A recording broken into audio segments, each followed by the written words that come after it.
78년 저는 이것이 단순히 생존을 기념하는 자리가 되길 원하지 않으신다는 걸 압니다. 당신은 이스라엘이 번영하는 것을 기념하기 원하죠. 그러면 전쟁이나 전투에서의 승리, 그 이상이라는 메시지를 어떻게 전달하시겠습니까? 이는 수년간 이 나라의 성공에 관한 이야기입니다.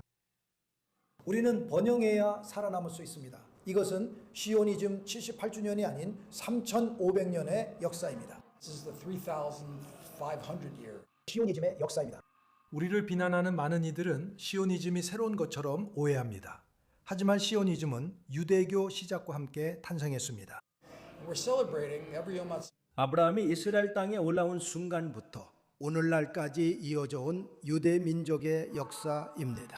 테오도르 헤르츠의 위대함은 그가 시오니즘 운동의 먼지를 털어내고 이제 국가를 세울 때가 되었다는 것을 세계에 설득할 때임을 알았다는 데 있습니다. 오늘날 그 이해에서 멀어지고 있는 사람들이 있습니다.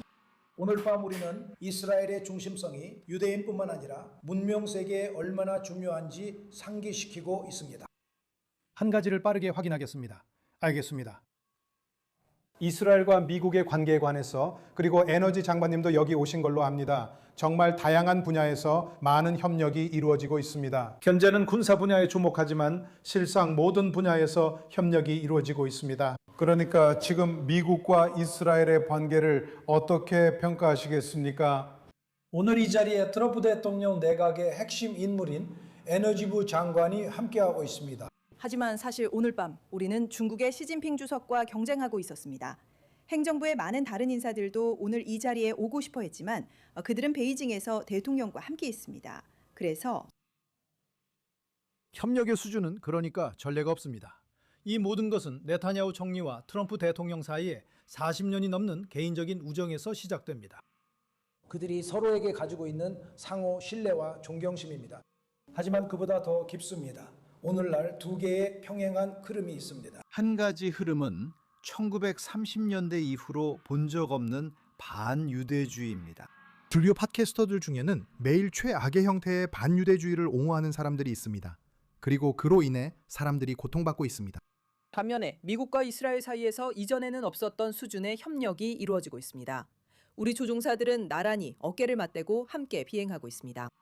우리 군대는 함께 작전을 세우며 아야톨라 정권의 악에 맞서 싸우고 있습니다. 우리는 서구 문명의 새로운 기준을 세우고 있습니다. 악은 맞서 싸워야 하고 선은 옹호하고 발전시켜야 한다는 것입니다.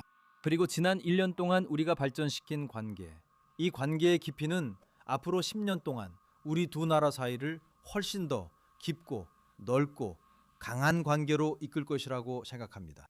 이번 주에는 이스라엘 레바논 회담으로 마무리할 예정입니다. 그 진전을 위해 당신이 이스라엘 측을 이끌게 될 것입니다. 저희가 이해하기로는 이제 회담이 일종의 기준을 설정하는 단계를 넘어서 실제 협상 단계로 넘어간 것으로 알고 있습니다. 제 말이 맞습니까? 거의 맞습니다. 저는 몇 시간 후에 여기서 나가서 잠깐 눈을 붙이고 아침 일찍 일어나 국무부에 가서 협상을 이끌 예정입니다. 이스라엘에서 온 팀이 있습니다. 이스라엘 국방군, 외무부, 국가안보국에서 왔고 물론 레바논도 대표단을 보냈습니다. 국무부 고문 마이크 니덤이 주재하고 있습니다. 우리는 초기 회의들에 비해 몇 가지 진전을 이루었습니다. 이제 우리는 두 팀의 틀을 마련하는 단계로 나아가려고 합니다. 한 팀은 평화 달성을 담당할 것입니다. 평화조약, 헤즈볼라가 없는 완전한 평화, 그리고 평화협상과는 별개로 안보 트랙도 있습니다. 우리는 보안과 헤즈볼라 무장 세력을 다뤄야 합니다.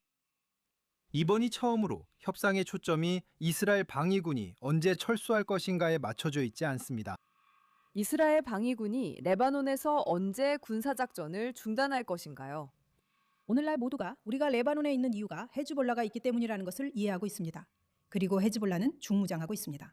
헤즈볼라는 우리 도시와 마을, 촌락에 미사일을 발사하려 합니다.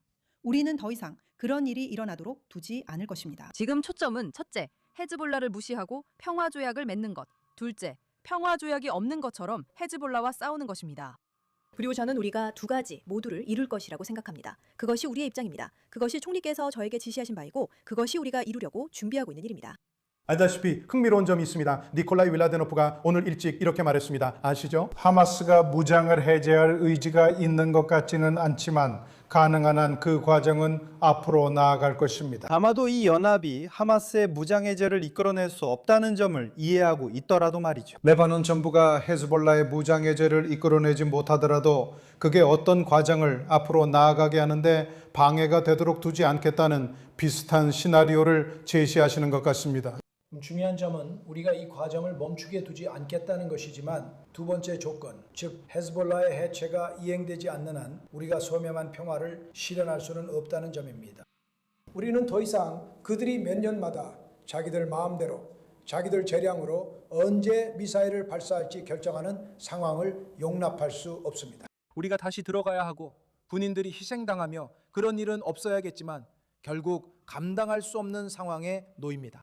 우리는 즉각적인 철수 계획이 없으며 동시에 레바논 영토에 대한 어떠한 의도도 없습니다. 하지만 우리의 안보에 대해서는 분명한 의도가 있습니다.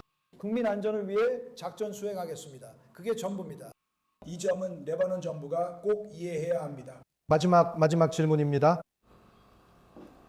상대편에 진정한 평화의 파트너가 있다고 생각하십니까? 이스라엘과 레바논 모두 헤즈볼라를 제거하는 데 이해관계가 있습니다. 하지만 그 외에도 장기적으로도 평화를 함께할 상대가 있다고 보십니까? 네, 그렇습니다. 저는 레바논 국민 대다수가 그리고 실제로 레바논의 시아파들 사이에서도 이런 경향이 나타나고 있다고 생각합니다. 여론조사 결과가 이를 보여주고 있습니다. 레바논 인구 심층 조사에 따르면 과거 이스라엘과 평화협정을 지지한 시아파는 50%에 불과했습니다. Disagreeing with Israel 5 or 10%. 이제는 40-50% 보충했습니다.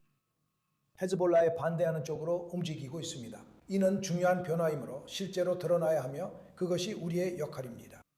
우리는 해야 할 일이 많습니다. 이 과정은 쉽지 않을 것입니다. 지난 30-40년간 서로 다른 길을 걸어왔기 때문입니다. 그리고 레바논 사람들도 앞으로 나아가는데 매우 주저하고 있습니다.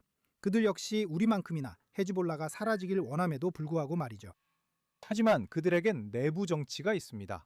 그곳은 가장 제대로 기능하는 국가라고는 할 수 없습니다. 그래서 우리는 인내심을 가져야 하지만 동시에 단호해야 합니다. 우리는 경계를 늦추지 않겠습니다. 우리는 안보의 핵심적인 것은 절대 포기하지 않을 것입니다. 이것은 분명히 해야 합니다.